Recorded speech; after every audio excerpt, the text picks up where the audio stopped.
So hello friend, this is Manish and welcome to all let's study. तो जैसे कि आपको पता है, हमने 10 स्टार्ट कर दिया जिसके अंदर हमने स्टेटिव वर्ब का पार्ट कवर कर लिया था। उसी को आगे पढ़ते हुए देखिए, सबसे पहले मैं आपको एक क्वेश्चन देता हूं, इसका आंसर बताना।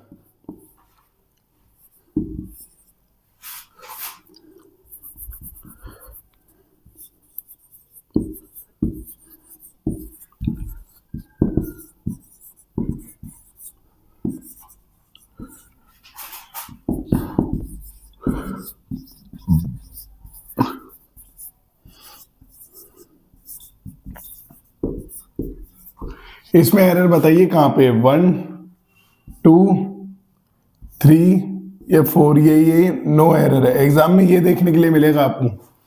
देखिए, ही always wishing me for a good and best life.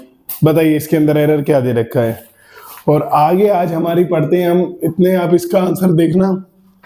कुछ हमारी क्या होती है,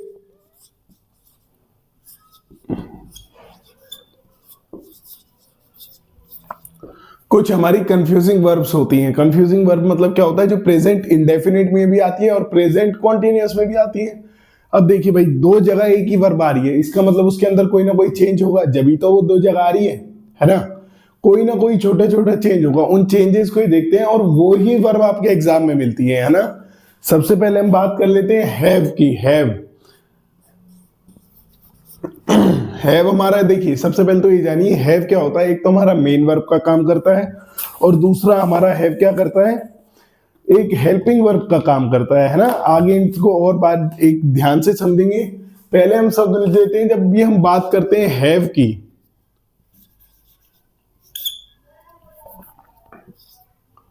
हैव की बात करते हैं, इसको हम प्रेजेंट इंडेफिनिट में कब लिखते हैं या इंडेफिनिट फॉर्म में कब लिखते हैं? व्हेन वी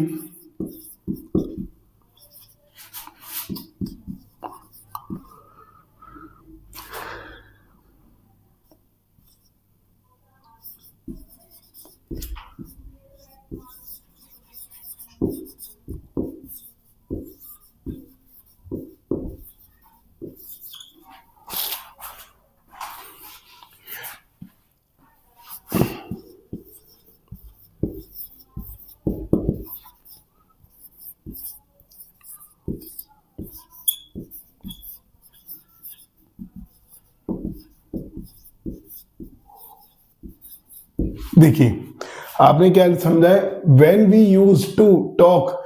जब भी हम यूज टू टॉक, जब भी हम बोलने की बात करते हैं, किसकी बात करते हैं? किसी प्लान की बात करते हैं। आपको पता है प्लान का मतलब क्या होता है, अपनी हेल्थ की बात करते हैं या किसी से रिलेशन संबंध की बात करते हैं। और लास्ट, या किसी से पोजेशन दिखाने की बात करते हैं। पोजेशन का मतलब क्या होता है, किसी पे अधिकार दिखाना, मालिकाना दिखाना। जैसे ये पेन मेरा है, ये बोर्ड मेरा है, तो यहां पे हम क्या यूज करेंगे, हैव का यूज करेंगे। पोजेशन मतलब किसी पे अधिकार दिखाना। ये इंक मेरी है, तो ये इंक का संबंध पोजेशन किससे हो गया, मेरे से हो गया, तो ये हमारा क्या कहलाएगा, पोजेशन कहलाएगा। पहले इसका आंसर देखिए, आप देखोगे सबसे पहले तो ऑलवेज लिखा हुआ है। ऑलवेज हमारा किसका कीवर्ड होता है, प्रेजेंट इंडेफिनिट का होता है। और दूसरी बात, विश लिखा हुआ है। विश हमारी वो स्टेटिव वर्ब है जिसके साथ कभी भी आईएनजी फॉर्म नहीं आता। तो हमें क्या लिखना होगा, ही always wish me for good and best life. वो मुझे हमेशा क्या करता है, विश करता है। किसके लिए, good and better life, best life के लिए। समझ में आया भाई, विश के साथ कभी भी आईएनजी फॉर्म आपको नहीं लिखना। तो जिसका भी आंसर ठीक था वो अच्छे से समझ रहा है एक एक चीज को, और जिसे नहीं समझ में आ रहा वो ध्यान से ध्यान दे भाई। एग्जाम के पीवाई क्यों करोगे, इनसे बाहर कुछ नहीं है।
पढ़ के देखिए इन्हें।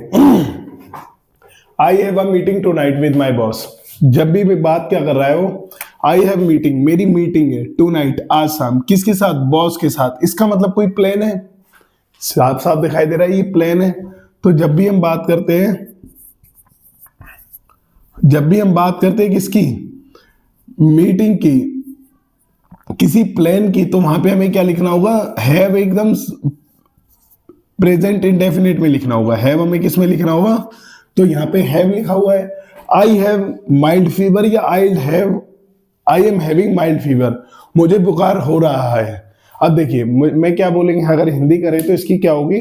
मुझे थोड़ा सा, माइल्ड का मतलब होता है थोड़ा, मुझे थोड़ा सा बुखार हो रहा है। और आपको पता है, आप एग्जाम में ध्यान लगाओगे, रहा है, रहे हैं, रही ये हमारा किस में आता है? कॉन्टिन्यूअस फॉर्म में आता है ना। ये हमारा किस में आता है? कॉन्टिन्यूअस में आता है। और आप हैविंग कर दोगे, क्योंकि भाई आई के साथ एम लगा दोगे यहाँ पे, और ये हमारा कॉन्टिन्यूअस। गलत। आपको पता है जब भी हम अपनी हेल्थ के बारे में बताएं तो आईएनजी फॉर्म नहीं आता, क्या आता है? हैव आता है। हैव हमारा इंडेफिनिट में बदल जाता है। देखो यहाँ पे लिखा हुआ है आई हैविंग टू सिस्टर, मेरी 2 बहनें हैं। आपको पता है सिस्टर का और आपसे संबंध है, रिलेशन है, तो ये हैविंग नहीं आएगा। यहाँ पे क्या लिखना होगा? आई हैव 2 सिस्टर, मेरी क्या है? 2 बहनें हैं। ये गलत है। आई हैव अ बिग हाउस, मैं अपने घर के बारे में बता रहा हूं, मेरे पास एक बहुत बड़ा घर है। बिग हाउस का मतलब क्या हुआ? एक मेरा घर है। अब मैं घर के ऊपर अधिकार दिखा रहा हूं। आई हैव 2 पेंसिल, मेरे पास 2 पेंसिल है। आई हैव 2 मार्कर्स, ये आई हैव 2 मार्कर्स, ये मार्कर किसके हैं? मेरे हैं। तो ये इसके ऊपर मालिक कौन बना? मैं बना। और जब भी मालिक की बात करते तो हैव का यूज करते। समझ में आया? I have suffer from back pain, तो हैव का यूज करेंगे, क्योंकि मैं अपने हेल्थ के बारे में बता रहा हूं। मैं किससे परेशान हूं? बैक पेन से परेशान हूं। तो हैव को कहां पे यूज करते हैं? ध्यान रखना है, जब भी हम बात कर रहे हो किसी प्लान बताने की, जब भी हम बात कर रहे हो अपने पोजीशन, मालिकाना अधिकार बताने की, जब भी हम बात कर रहे हो किसी हेल्थ बताने की, और जब भी हम बात कर रहे हो किसी से रिलेशन बताने की। जैसे आप बोल नहीं देते,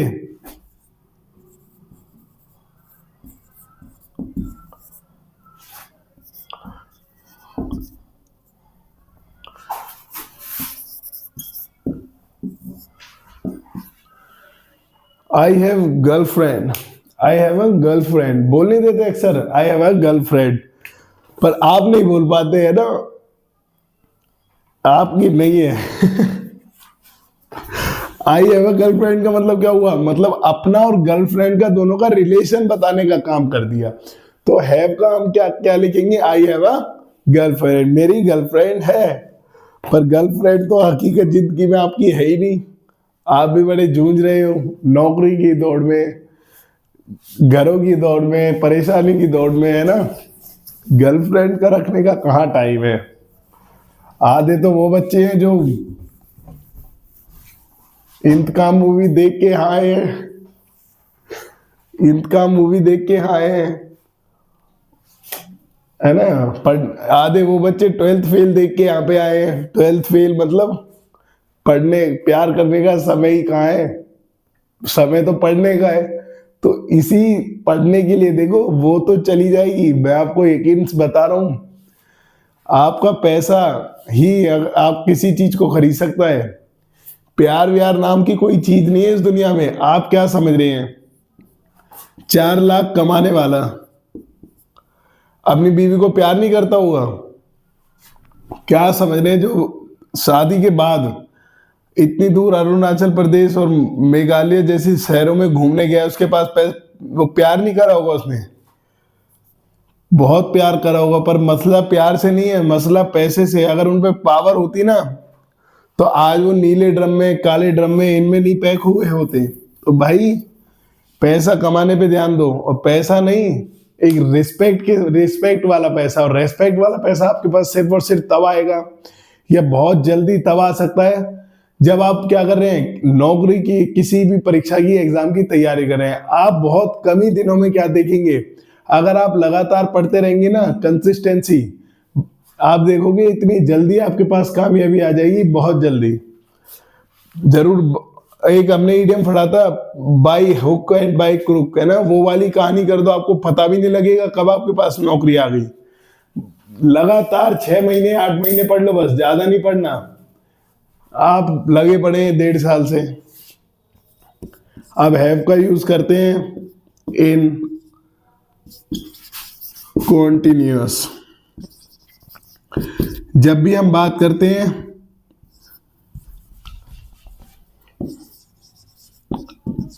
ईटिंग की, ड्रिंकिंग की,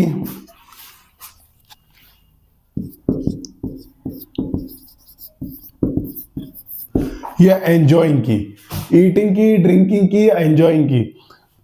ईटिंग का मतलब खाना होता है, ड्रिंकिंग का मतलब पीना होता है, एंजॉय का मतलब मजे लेना, आनंद लेना। तो हम क्या लिख देते हैं, हैव को कॉन्टिन्यूअस में बना देते हैं। जैसे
आप देखिए, आप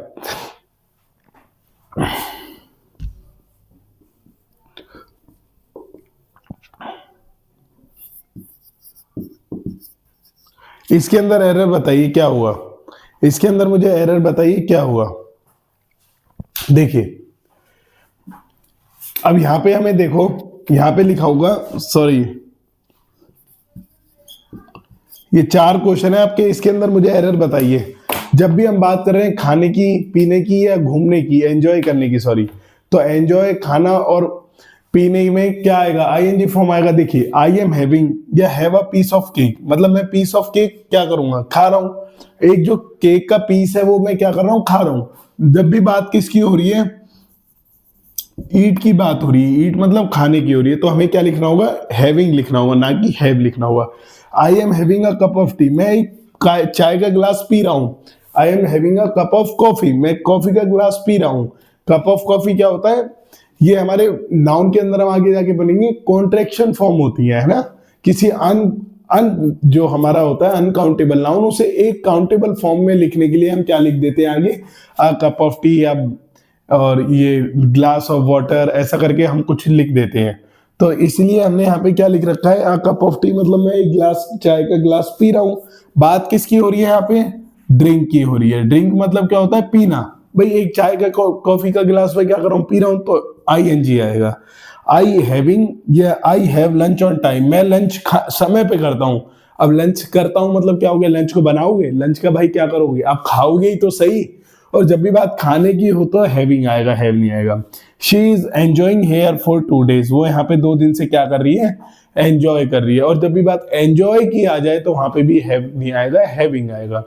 तो उम्मीद करते हैं आपको चारों बहुत अच्छे से समझ में आ गएंगे। इन्हें एक बार आप लिख लीजिए।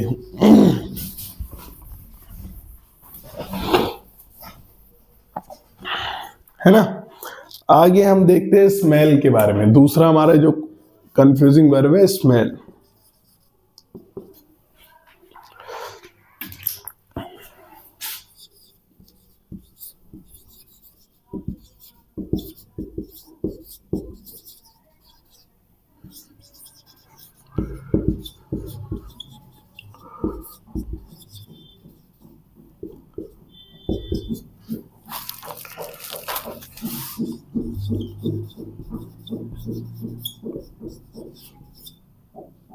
कॉमन थिंग्स, जब भी हम बात कर रहे हो एकदम कॉमन थिंग्स के बारे में। अब जब भी हम बात करते हो स्पेसिफिक थिंग्स के बारे में,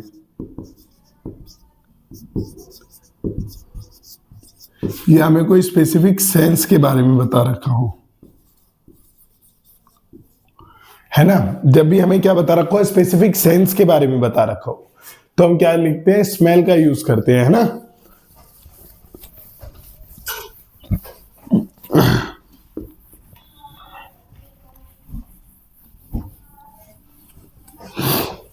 मैं कुछ एग्जांपल लिखता हूं, बताना उसके अंदर एरर क्या होगा।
पढ़ के देखिए किस किस को ये चारों ठीक लग, तीनों सही है या गलत है ना।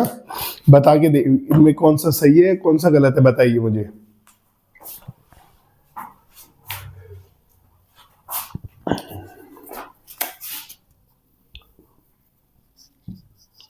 किस किस को एरर दिखाई दे रहा है। एग्जाम में आपसे ये पूछेगा स्मेल के बारे में, और इससे बाहर स्मेल, अगर जहां पे भी स्टेटिव वर्ब आ रही है इससे बाहर स्मेल का पूछेगा ही नहीं।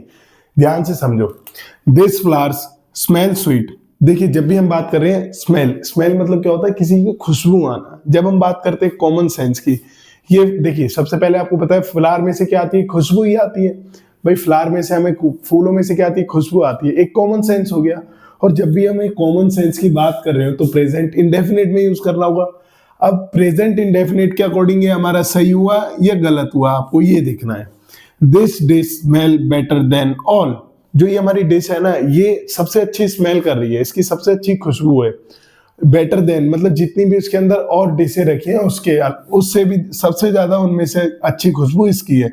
बताइए सही है गलत है।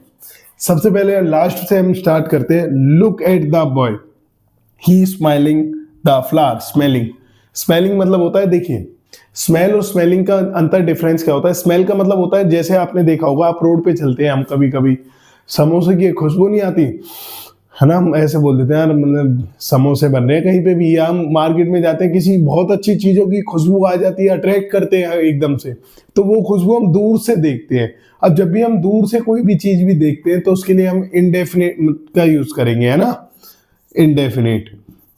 ये तो कॉमन हो गया, जो भाई मुझे भी खुशबू आती है, समोसे बन रहे हैं, मुझे भी खुशबू आएगी, आपको भी आएगी, उनको भी आएगी जो मेरे साथ चल रहे हैं। पर स्पेसिफिक सेंस का मतलब क्या हो गया, स्पेसिफिक थिंग का मतलब क्या हो गया, जब भी हम किसी चीज को एकदम नाक के पास, देखिए सिंपल सा समझना, नाक के पास आगे सूंघते हैं, उसके लिए हम क्या यूज कर देते हैं, आईएनजी फॉर्म यूज कर देते हैं। जब बिल्कुल क्लोजली आके ही बोलते हैं, फिर आंसर कुछ भी निकालते हैं, वाह और कितनी अच्छी है, ये सब हमारे क्या कहलाते हैं, आईएनजी फॉर्म वाले वर्ड कहलाते हैं। जैसे वहां पे हमें स्मेल्स नहीं करना होगा, स्मेल नहीं करना होगा, वहां पे हमें आईएनजी फॉर्म का यूज करने होगा। जैसे बोलने देते वाह ताज वाह, है ना, तो स्मेलिंग यूज आएगा, ताज वाली advertisement. Look at the boy, अब मैं आपको ध्यान बता रहा हूं भाई, मैं किसी से बोल रहा हूं, hey look at the boy, look at the boy मतलब उस लड़के को देखो जो वहां पे है। ही स्मेलिंग द फ्लावर, वो बिल्कुल फ्लावर को एकदम मतलब उसको देखो, वो एकदम नोज के क्लोजली लाके, एकदम नाक के पास लाके फूल को सूंघ रहा है। अब मैं उसका एक्शन बता रहा हूं कि भाई, मैं बोल रहा हूँ इधर आ, जल्दी आ, जल्दी आ, देखो उसको, देखो जो वहां खड़ा है वो देखेगा, वो एकदम पास में लाके सूंघ रहा होगा, मैं वही चीज तो दिखा रहा हूं। तो यहाँ पे हमारा स्मेलिंग बिल्कुल सही हुआ। अब देखिए भाई, इन दोनों के ऊपर चर्चा करते हैं, जो इनको सही बता रहा है गलत बता रहा है, ध्यान से समझना। दिस फ्लावर स्मेल स्वीट, आपको पता है फ्लावर हमेशा खुशबू देता है, तो कॉमन सी थिंग हो गई, कॉमन सेंस हो गई। और जब कॉमन सेंस हो रही है, फ्लावर प्लूरल दे रखा है, हमें इंडेफिनेट यूज करना है, जब प्लूरल है तो प्लूरल के साथ एस क्यों लगा रहे हो, स्मेल बिल्कुल हमारा सही हो जाएगा। अच्छा, यहाँ पे एक टेबल रखी हुई है ना, टेबल रखी है, टेबल के अंदर 8 आइटम है। 8 कौन कौन से हैं? एक के अंदर नॉर्थ इंडियन मतलब डोसा रखा हुआ है, एक के अंदर दाल चावल रखे हुए हैं, एक के अंदर दाल बाटी चूरमा रखा हुआ है ना, एक के अंदर जलेबी फाफड़ा रखा हुआ है, गुजरात साइड का हमारा फेवरेट है जो। एक तरफ हमारे नॉर्थ इंडिया में खाते हैं मक्के बाजरे की रोटी रखी हुई है। तो ये सब अलग अलग 8 तरीके का खाना रखा हुआ है, पर हम बोले दिस, मतलब वो एक, किसी एक की बात कर रहे हैं, इन 8 की बात नहीं कर रहे हैं, एक की बात कर रहे हैं, दिस डिश। डिश तो बोलेंगे खाने वाले को। स्मेल बेटर देन ऑल, इन सब में से सबसे बेटर जो स्मेल आ रही है ना, उसकी आ रही है, खुशबू आ रही है, इसका मतलब किसी एक डिश की बात कर रहे हैं। और जब भी हम एक की बात करते हैं तो एस या ES लगाना होता है। देखते हैं किस किस को ये समझ में नहीं आया है ना। ये कॉन्सेप्चुअली क्वेश्चन हो गए आपके। दिस डिश मतलब किसी एक डिश की बात कर रहे हैं और उसके साथ एस या ES लगाना होगा, है ना भाई। आगे हम समझते हैं सी के बारे में। सी हमारी लिख लीजिए पहले आप इन्हें।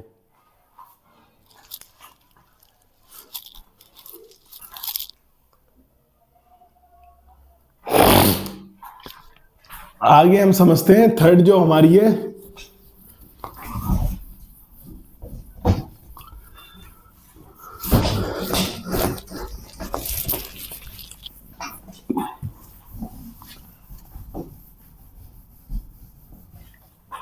सी है जो हमारी,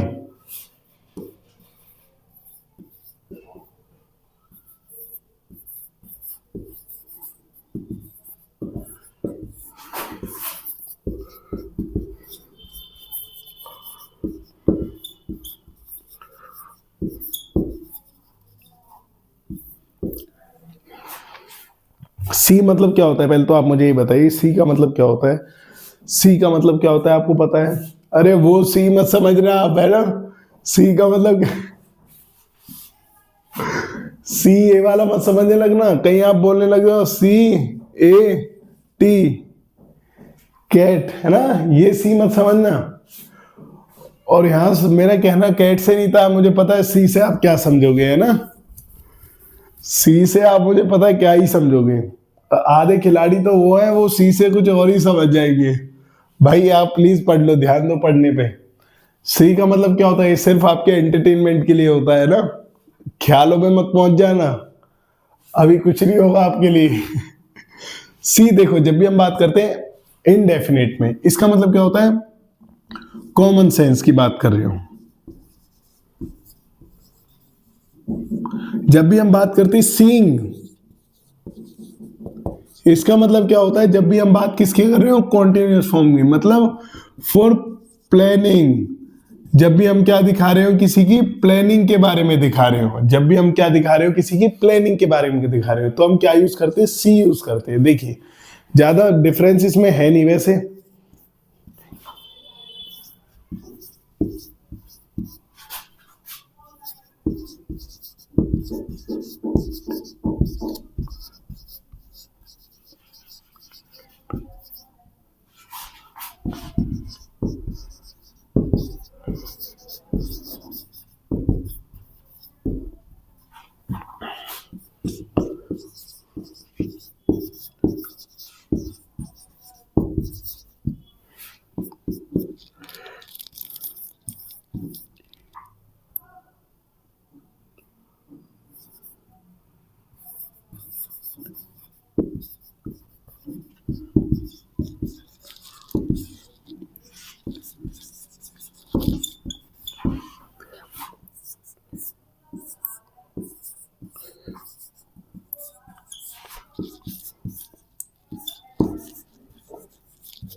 देखिए भाई, इसके अंदर क्या है, जब भी सिंपल से समझना, सी जब भी हम कॉमन बात कर रहे हो, सी देखना, तो हम इंडेफिनिट में यूज करते हैं।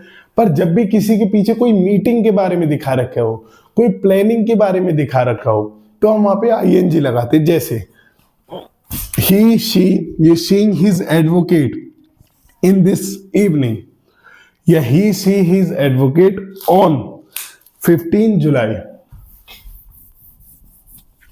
On 15 July. अब देखो, वो अपने एडवोकेट को देखेगा।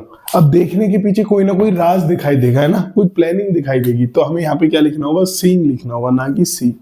आई सी यू लेटर, सिंपल सा है भाई, मैं तुमसे बाद में मिलूंगा, मैं तुम्हें बाद में देखूंगा, मैं तुमसे बाद में बात करूंगा। हम बोल नहीं देते आई सी यू लेटर, इसका मतलब क्या होता है, बाद में बात करना। आई सी यू लेटर मतलब बाद में बात करना, एक कॉमन सा सेंस है भाई, मेरा नहीं है मन बात करने का, तो मैं क्या बोलूंगा, आई सी यू लेटर, मैं तुम्हें बाद में देखूंगा। आई सी राधिका इन दिस इवनिंग, मैं राधिका से मिलूंगा इन दिस इवनिंग। अब यहाँ पे सीन भी आ सकता है, पर ज्यादा में क्या लिखना होगा, सी राधिका, राधिका आपकी जानकार है, और राधिका से जब मिलना देखना ही है तो सी तो लिखना होगा। बट हम जब भी बात करेंगे, आई सी मिस्टर मुकुल एट 5 PM, मैं डॉक्टर मिस्टर मुकुल से मिलूंगा। अब डॉक्टर से मिलना, इसका मतलब कोई ना कोई प्लानिंग के बारे में दिखा रहा है, और प्लानिंग की बात करें तो वहां पे सीइंग का यूज करेंगे, ना कि सी का यूज करेंगे। समझ में आया? आगे हमारी जो स्टेटिव वर्ब दे रखी है वो है भाई हमारी, इन्हें जल्दी से लिखिए आप, फील।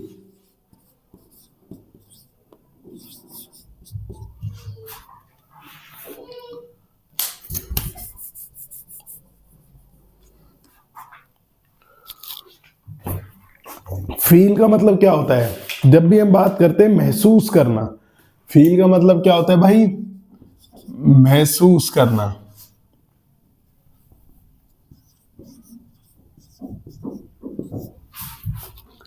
जब भी हम किसकी बात करते हैं, महसूस करना, जब भी हम बात करते हैं किसी चीज को महसूस करना, तो हम कॉमन सेंस में फील का यूज कर देते हैं। पर फील प्लस आईएनजी, फील का हम यूज कब कॉन्टिन्यूअस में कब करते हैं, जब भी हमें क्या दे रखा हो, जब भी हमें क्या दे रखा हो, फील प्लस एडजेक्टिव। ध्यान रखना, फील प्लस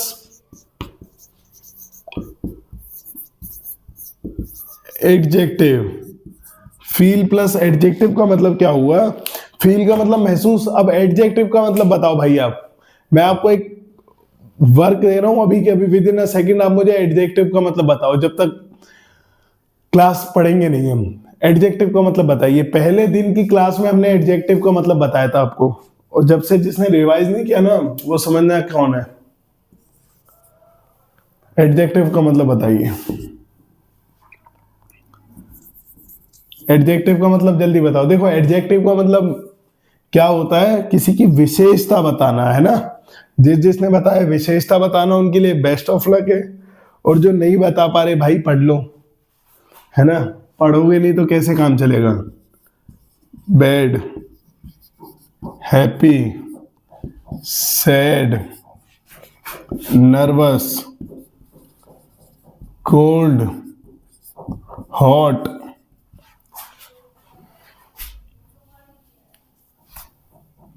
ये सब हमारी क्या होती है, एडजेक्टिव होती है।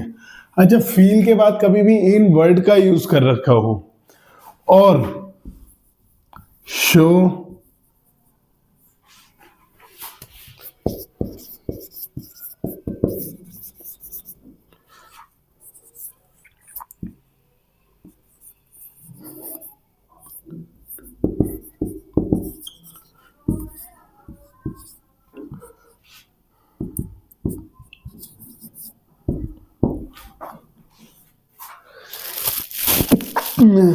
सॉरी, देखिए भाई, फील के बाद कभी भी बैड दे रखा हो, हैप्पी दे रखा हो, सैड दे रखा हो, नर्वस दे रखा हो, कोल्ड दे रखा हो, हॉट दे रखा हो। हॉट का मतलब वो मत समझना, हॉट का मतलब क्या होता है, मतलब एक जब बुखार हो जाता है तो हम कैसे, बुखार में तो खैर कोल्ड समझ में आता है। हॉट का मतलब क्या होता है, एकदम गर्म लगना, गर्मी लगना। तो वो उस टाइम हम क्या लिख देते हैं, we use continuous as well as in indefinite, हम वहां पे फीलिंग भी लिख सकते हैं और फील्स भी लिख सकते हैं, है ना। अब देखिए, हम मैं कुछ इसके डिफरेंस लिख देता हूं।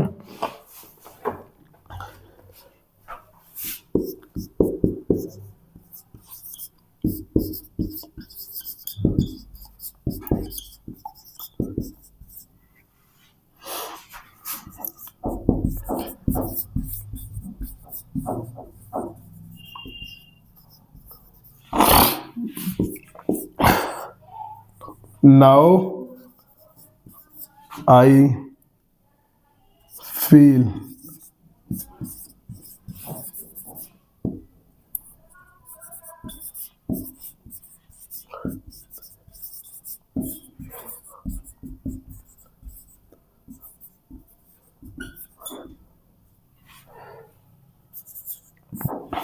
now.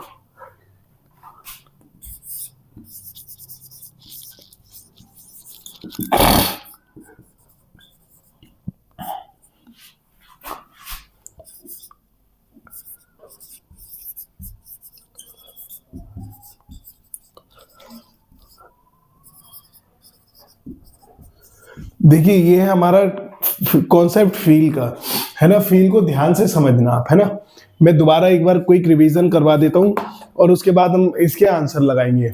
देखिए, फील जब भी हम लिख देते हैं इनडेफिनिट में, तो उसका मतलब क्या होता है, कॉमन सेंस के बारे में बताना, महसूस करना। और जब भी हम बात करते हैं कॉन्टिन्यूअस की, मतलब फीलिंग की, है ना, फील का कॉन्टिन्यूअस क्या बन जाएगा, आईएनजी लिख दिया, फीलिंग बन जाएगा।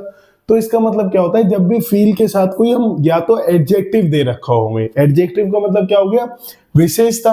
अब विशेषता क्या होती है, जैसे हैप्पी है, सैड है, बैड है, नर्वस है, कोल्ड है, हॉट है, और फिजिकली कंडीशन के बारे में बता दे। फिजिकली कंडीशन मतलब क्या होता है, अपने जो शरीर के बारे में बता दें, तो वहां पे हम या तो आईएनजी फॉर्म कॉन्टिन्यूअस भी लिख सकते हैं और एज वेल एज हम इंडेफिनिट भी लिख सकते हैं। देखिए, ये 3 क्वेश्चन है, आप इनके आंसर बताइए इतना समझ के। आई फील या feeling that he will be a great man, मैं महसूस कर रहा हूं कि वो एक बहुत अच्छा आदमी बनेगा। अब आप देख रहे हो, फील के बाद कहीं पे भी हमारा एडजेक्टिव नहीं दे रखा, और जब भी एडजेक्टिव नहीं दे रखा तो फील नहीं, हमारा क्या आ जाएगा, फील आ जाएगा। नाउ आई फील, अच्छा इसके साथ फील्स क्यों नहीं आया, क्योंकि हम बात इंडेफिनिट की कर रहे हैं, और इंडेफिनिट के अंदर आई हमारा एक तरीके से प्लूरल डिनोट होता है। नाउ आई फील या now I feeling why they lost the match, भाई मुझे अब महसूस हो रहा है कि वो मैच क्यों हार गए, है ना। यहाँ पे लॉस्ट लिखा हुआ है, लॉस का मतलब क्या होता है, हार जाना, और ये हमारी वर्ब की फर्स्ट फॉर्म होती है। हम बात कर रहे हैं पास्ट की, तो पास्ट के अकॉर्डिंग V2 आएगा, ये भी हमारा सही हुआ। Now I feeling why they lost the match, मुझे अब महसूस हो रहा है, और मुझे महसूस क्या हो रहा है कि वो मैच क्यों हार गए। इसका मतलब कोई भी एडजेक्टिव नहीं है, तो यहाँ पे हमें फील लिखना होगा, ना कि फीलिंग लिखना होगा। आई एम फीलिंग दैट या I feel that you are right, मैं महसूस कर रहा हूँ भाई तुम बिल्कुल सही हो, मैं महसूस कर पा रहा हूँ तुम बिल्कुल ठीक काम कर रहे हो। तो महसूस कर रहे हैं, इसका मतलब क्या आएगा, कोई हमारी फिजिकली के बारे में नहीं बता रहा, कोई हमारा एडजेक्टिव नहीं दे रखा, तो फीलिंग नहीं आएगा, आई ना आई एम आएगा, आई फील, ये वाला गलत होगा, हमारा क्या होगा, I feel that you are right, मैं महसूस कर पा रहा हूं कि आप हम बिल्कुल सही हो।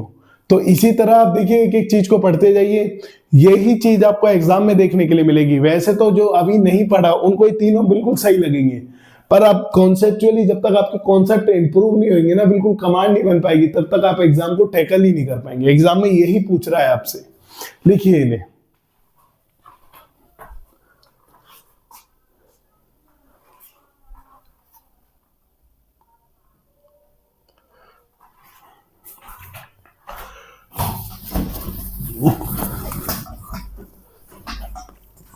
अब ये तो हो गए जो हमारे इंडेफिनिट यूज कर रहे हैं। अच्छा, कॉन्टिन्यूअस में कैसे बनेंगे क्वेश्चन, कॉन्टिन्यूअस वाले भी देख लेते हैं। कॉन्टिन्यूअस का क्या मतलब बनेगा भाई, फिर देखिए,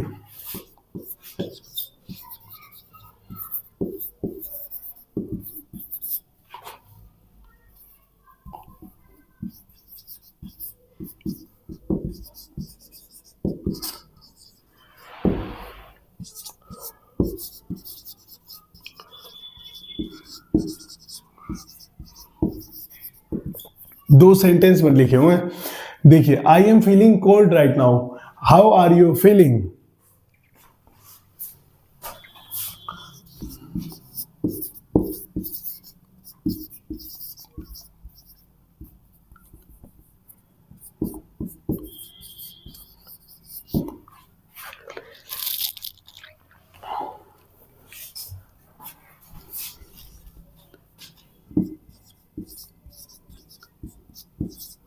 देखिए, how I am feeling cold today, मुझे क्या हो रहा है।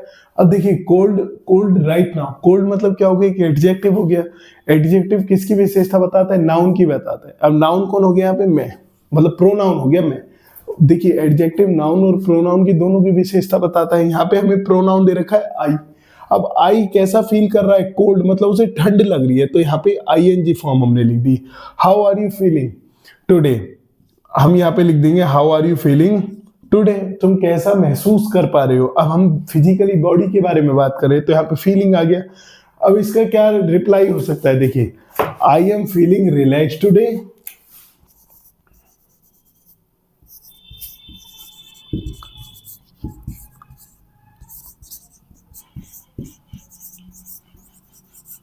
पता है इन दोनों में ए आंसर ठीक है, बी। देखिए, इनके इसके अंदर दोनों ही आंसर हमारे क्या है, बिल्कुल सही है। क्योंकि जब भी हम बात करते हैं अपनी बॉडी के बारे में या एडजेक्टिव के बारे में बताने, तो आई फील रिलैक्स भी आ सकता है, आई एम फीलिंग रिलैक्स भी आ सकता है। ये हमारे दोनों ही सही है ना। जब भी हम बॉडी की एडजेक्टिव की बात करते हैं तो क्वेश्चन पूछने में और बताने में हमारा आईएनजी फॉर्म दोनों में आ सकता है। इंडेफिनिट भी लिख सकते हैं और कॉन्टिन्यूअस भी लिख सकते हैं। लास्ट हमारा जो रह गया वो रह गया हमारा थिंक के बारे में, है ना भाई। थिंक के बारे में एक छोटा सा कॉन्सेप्ट है, वो समझ लीजिए आप। फिर हम करते हैं इसके प्रीवियस ईयर, जितने भी प्रीवियस ईयर पूछे गए हैं। 6 नंबर पे हमारा 5 पे थिंक।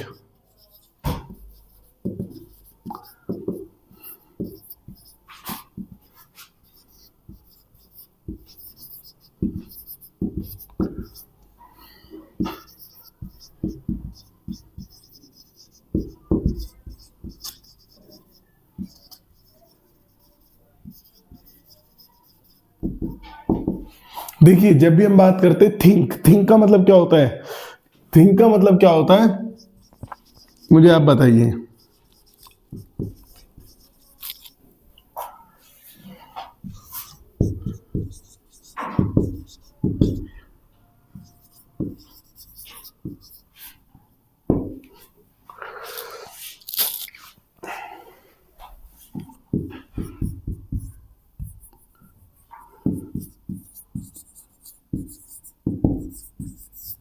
देखिए, जब भी हम बात करते हैं थिंक की, थिंक का मतलब क्या होता है, महसूस करना, वो सॉरी, थिंक का मतलब क्या होता है, कुछ सोचना, कुछ विचार करना, सोचना। अब सोच से क्या है, जैसे यार मैं कल दिल्ली जाऊंगा, मैं सोच रहा हूं, मैं थिंक कर रहा हूं, मुझे अब और पढ़ाना चाहिए, मैं सोच रहा हूं,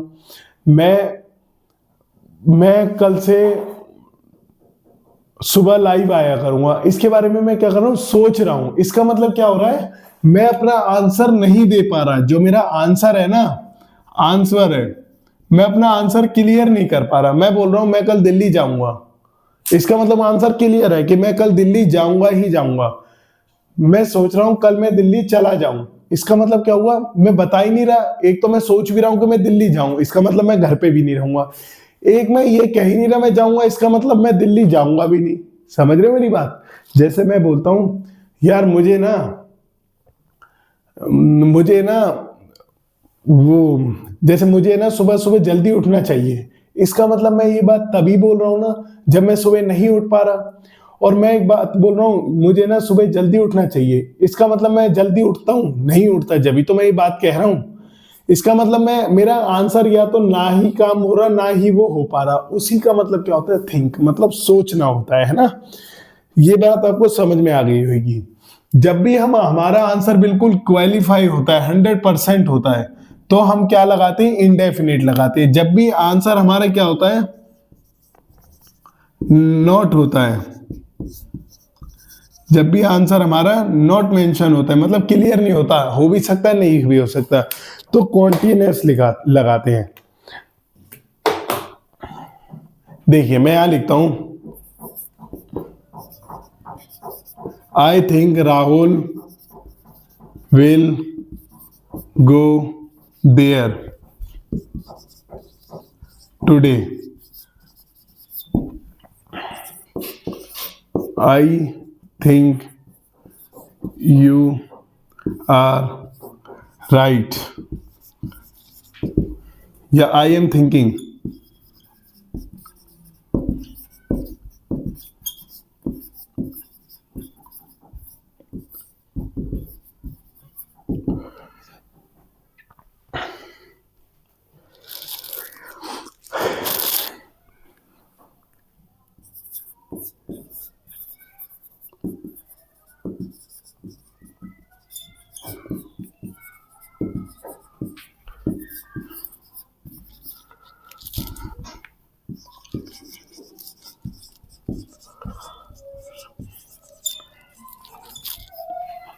देखिए,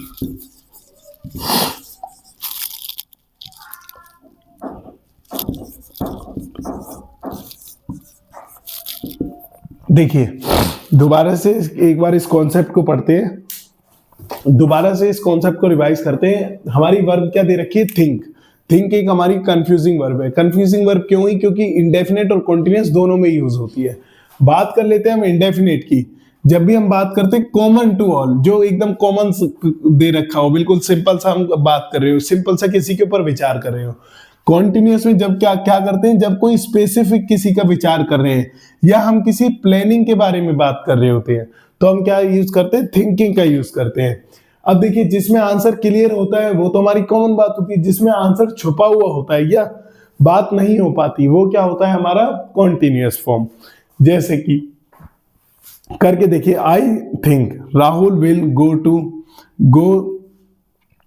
I think Rahul will go to there sorry I think Rahul will go there today. I think Rahul will go there today. इसका मतलब क्या है? आंसर बिल्कुल क्लियर है कि राहुल क्या करेगा? वहां पर जाएगा। कब जाएगा? कल जाएगा। इसका मतलब क्या लिखा हुआ है? थिंक हमारा सही है। I think you are right या I am thinking you are right. एक मैंने आंसर दे दिया, इसके पीछे भाई तुम बिल्कुल सही हो, इसके पीछे कोई आंसर छुपा हुआ नहीं है। भाई तुम सही हो तो सही ही हो, तो हमें कोई आंसर ही नहीं छुपा रखा, तो ING नहीं आएगा। I think you are right हमारा सही होगा। आई एम थिंकिंग या I think you leave the job and come back to India. मैं आपसे बोलता हूं भाई, मैं सोच रहा हूं कि तू वापस अपने घर आ जा, अपने देश में आ जा, अपने इंडिया में आ जा।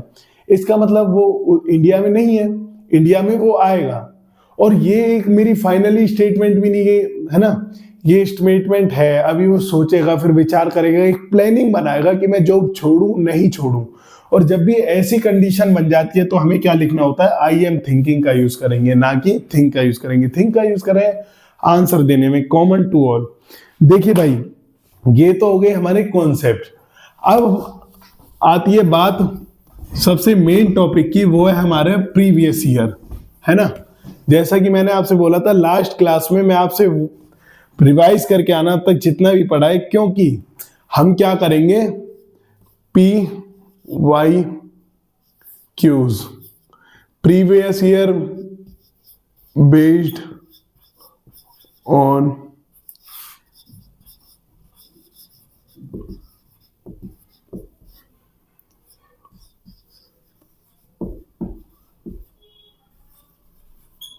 देखिए, मैं इतना अब मैं प्रीवियस ईयर करता हूं, इतने आप इसे रिवाइज कर लीजिए। अब तक मैं इतने क्वेश्चन लिख लेता हूं, है ना, फिर उनके आंसर करते हैं।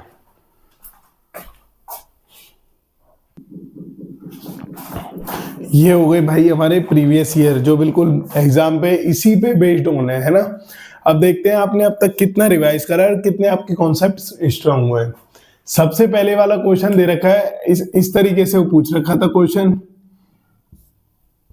और नो एरर। आंसर बताइए, my mother is having grey hairs, ये नो एरर। देखिए, जिनके कॉन्सेप्ट बिल्कुल वीक है उनको तो बिल्कुल हमारा सही लगेगा।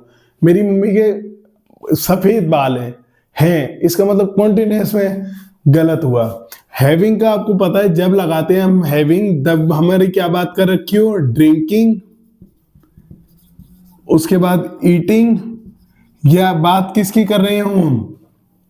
एंजॉइंग की, एंजॉय की बात कर रहे हो। अब ना तो यहाँ खाने की बात हो रही, ग्रे हेयर को कोई खाएगा ना, या पीने की बात हो रही, ना एंजॉय की बात हो रही। ये हम उसका पोजीशन समझ सकते हैं आप, है ना, कि मेरी मम्मी के कैसे बाल हैं? सफेद बाल हैं, ये ग्रे कलर के बाल हैं। तो वहां पे एरर क्या दे रखा होगा? ये एरर दे रखा होगा। इज हैविंग की जगह क्या लिखना होगा? हमें हैव लिखना होगा। My mother have grey hairs.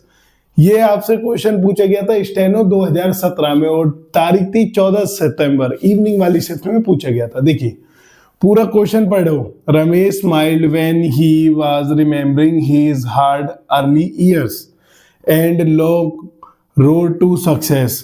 इसकी हिंदी बनाओ, कहानी बनाओगे। आपको जरूरत क्या है? सबसे पहले आपने पढ़ा Ramesh smiled when he was, smiled मतलब पास्ट की बात कर रहा है, और मुस्कुराया कब? ये वॉज आ गया, बिल्कुल सही है। रिमेम्बरिंग, आपने देखा रिमेम्बरिंग, रिमेम्बर तो हमारी स्टेटिव वर्ब है, और स्टेटिव वर्ब के साथ कभी भी हमारा ING फॉर्म नहीं आता। अब रिमेंबर आएगा या रिमेंबर्स आएगा, आपको अच्छे से पता है रमेश की बात कर रहे हैं, मतलब एक लड़के की बात कर रहे हैं, और यहाँ पे क्या आएगा, खाली रिमेंबर का यूज करेंगे, है ना, सॉरी रिमेंबर्स आएगा, क्योंकि रिमेंबर भी गलत होगा, क्योंकि अगर बहुत सारे रमेश होते या दो रमेश होते, कई प्लूरल नाउन होता, तो रिमेंबर भी यूज करते। सिंगुलर है मतलब एक है, तो एक के साथ तो हमें एस या ईएस लिखना होता है। Most of children are liking ice cream, देखिए ये आपका सीजीएल में पूछा गया क्वेश्चन था, ये सीएचएसएल में 10+2 लेवल में ये आपसे पूछा गया क्वेश्चन है। Most of children are liking, ऐसे कर दिया था, ये 4 ऑप्शन दे दिए थे और चारों में से आपको आंसर बनाना था। तो आप बताइए मोस्ट ऑफ चिल्ड्रन मतलब ज्यादातर बच्चे क्या करते हैं, आइसक्रीम पसंद करते हैं, लाइक, है ना। अब लाइक हमारा क्या होता है, एक स्टेटिव वर्ब होती है, और स्टेटिव वर्ब कभी भी हमारे किस में नहीं आती, आईएनजी फॉर्म में नहीं आती। अब यहाँ तो लाइक आएगा या लाइक्स आएगा, इन दोनों में से बताओ भाई क्या आएगा। लाइक स्टेटिव वर्ब है, ये आपको पता है, लाइक आएगा या लाइक्स आएगा। देखो भाई ये भी एक क्वेश्चन बन गया यार, क्वेश्चन सॉल्व कर रहे हैं फिर एक क्वेश्चन बन रहा है। देखिए ध्यान से समझिए, आपको अच्छे से पता है स्टेटिव वर्ब है लाइक, लाइक के साथ आईएनजी नहीं आएगा, पर हमें ये देखना है कि ये लाइक आएगा या लाइक्स आएगा। इसका मतलब प्रेजेंट जो प्रेजेंट परफेक्ट है, सॉरी प्रेजेंट इंडेफिनिट में, उसमें एस या ईएस आएगा या खाली वर्ब की फर्स्ट फॉर्म आएगी। ध्यान से समझो, मोस्ट ऑफ चिल्ड्रन दे रखा है, मोस्ट ऑफ चिल्ड्रन मतलब ज्यादातर बच्चे, सब्जेक्ट क्या है, ज्यादातर बच्चे, मतलब एक से ज्यादा होंगे, एक से ज्यादा बच्चे क्या करते हैं, आइसक्रीम पसंद करते हैं। सब्जेक्ट एक से ज्यादा है, प्लूरल है सब्जेक्ट, प्लूरल के साथ हमेशा क्या आएगा, वर्ब की फर्स्ट फॉर्म का यूज करेंगे, ना कि लाइक्स आएगा। तो समझ में आया आपको, लाइक आएगा। I was not able to solve question at not knowing the answer, मैं एबल नहीं हूं, मैं योग्य नहीं हूं किसके, आंसर देने की, सॉल्व करने की। बिल्कुल सॉल्व लिखा हुआ है, क्वेश्चंस लिखा हुआ है। एंड नॉट नोइंग, नोइंग गलत हुआ, आपको पता है नो हमारा क्या है, नो हमारा क्या है, एक वो है वर्ब है, और वर्ब कौन सी है, स्टेटिव वर्ब है। स्टेटिव वर्ब में कभी भी आईएनजी फॉर्म का यूज नहीं करते। आई वाज नॉट एबल, अब यहाँ सब्जेक्ट दे रखा है आई, आई के साथ नो आएगा, नोज आएगा, आपको पता है नो का यूज करेंगे। ये वाला क्वेश्चन आपसे सीपीओ में पूछा गया है 2018 14 मार्च को, सीपीओ का क्वेश्चन ये आपसे पूछा गया है। This telephone number not existing, देखिए आप किसी पे भी फोन मिलाते हो, वो क्या बोलता है, एग्जिस्टिंग बोलता है या एग्जिस्ट बोलता है, एग्जिस्ट बोलेगा, एग्जिस्ट बोलेगा। देखिए इन दोनों में क्या होगा,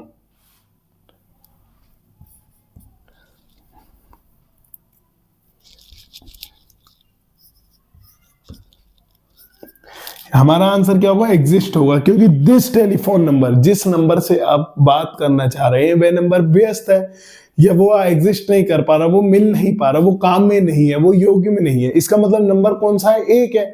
भाई आप एक टाइम पे एक ही नंबर पे तो फोन मिलाते हैं, और जब भी एक की बात हो तो हमें क्या लिखना होगा, एग्जिस्ट लिखना होगा, क्योंकि नंबर एक ही तो है भैया सब्जेक्ट। ये आपको पता है 2013 में री एग्जाम हुआ था सीजीएल वाला, तो उसमें आपसे ये पूछा गया था, why you are copying your homework from someone else. आपको पता है कॉपी भी हमारा क्या है, स्टेटिव वर्ब है, तो यहाँ पे हमें क्या लिखना होगा, कॉपी लिखना होगा, क्योंकि यू दे रखा है। तो उम्मीद करते हैं आज की क्लास यहाँ तक आपको एकदम अच्छे से समझ में आई होगी, जिसके अंदर हमने प्रेजेंट कॉन्टिन्यूअस की स्टेटिव वर्ब के बारे में जाना, और ये हमारे क्या थे, कुछ प्रीवियस ईयर थे। नेक्स्ट क्लास हम आगे से स्टार्ट करते हैं, और इन्हें एक बार अच्छे से एक एक पॉइंट बनाकर इन्हें लिख लेना, ताकि आपको एग्जाम में कवर हो जाए। देखिए एग्जाम के अंदर आपसे क्वेश्चन पूछे जाते हैं, यही तो क्वेश्चन होते हैं, स्टेनो का इसमें है, टेक्स का इसमें है, सीएचएसएल का इसमें है, सीपीयू का इसमें है, और सीजीएल के 2 क्वेश्चन इसमें है। आप देखेंगे यही तो क्वेश्चन आपसे पूछने हैं, इन्हीं पे तो आपको कमांड बनानी है, इनके अलावा कुछ थोड़ी बाहर से आ रहा है। मैं आपको टाइम दे रहा हूं, मैं आपको इवनिंग की शिफ्ट के बारे में बता रहा हूं, इसका मतलब ये 100% पूछे गए हैं। आप सर्च करोगे, आप प्रीवियस ईयर निकाल के देखोगे, यही क्वेश्चन बन रहे हैं। और जो भी बच्चा यहाँ तक अच्छे से पढ़ा है, एक एक चीज नोट्स बनाई है, उसे इन्हें सॉल्व करने में 1 सेकंड भी नहीं लगा होगा। उसे कितना टाइम लगा है, लाइकिंग खत्म करने में। हमें पता है लाइक, लव, हेट, होप, ये हमारी स्टेटिव वर्ब है, और स्टेटिव वर्ब के साथ आईएनजी फॉर्म नहीं आता। यही तो आपसे क्वेश्चन पूछा है सीएचएसएल में, आपसे हमने इतने प्यार से इतना हैव के बारे में समझाया है, और हैव का यूज कहाँ पे करते हैं? पोजेशन, हेल्थ, रिलेशन और प्लान के बारे में। अब यहाँ पे पोजेशन ही तो बता रहे हैं कि उसकी मम्मी की ग्रे हेयर है, तो आप आईएनजी फॉर्म क्यों लगा रहे हैं? इसका मतलब क्या हुआ? सिर्फ और सिर्फ आपका एग्जाम इन्हीं पे आएगा। जितना हम पढ़ रहे हैं मोर देन सफिशिएंट है। आप इनके एक एक करके नोट्स बनाइए, मल्टीपल टाइम्स ऑफ रिवीजन करिए। इसी मैं बैच के अंदर इतनी चीजें कवर कर देंगे कि एग्जाम में आपको इसी में से देखने के लिए मिलेगा। उम्मीद करते हैं आपको एक एक चीज बहुत अच्छे से समझ में आई होगी और इनको अच्छे से आप लिख लोगे। नेक्स्ट क्लास में मिलते हैं।